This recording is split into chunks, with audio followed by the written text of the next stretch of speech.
Hello guys, আজকে আমি রান্না করবো পাবদা মাছের ঝোল আলু দিয়ে। তো দেখো কিভাবে রান্নাটা করছি আমি। তো এখানে পাবদা মাছ ভেজে তুলে নিয়েছি।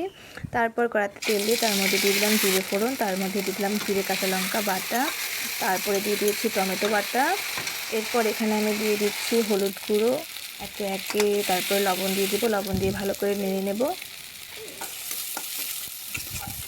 মশলাটা ভালো করে কষে গেলে এর মধ্যে দিয়ে দেবো ভেজে রাখা আলু।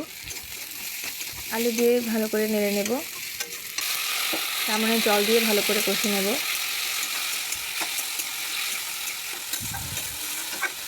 তো দেখো আমার কষানো হয়ে গেছে সবজি। এখন আমি এর মধ্যে দিয়ে দিচ্ছি জল। জল দিয়ে ভালো করে ফুটে এলে এর মধ্যে আমি দিয়ে দেবো ভেজে রাখা মাছগুলো। এরপর কিছুক্ষণ ফুটিয়ে আমি ঝোলটা নামিয়ে নেব।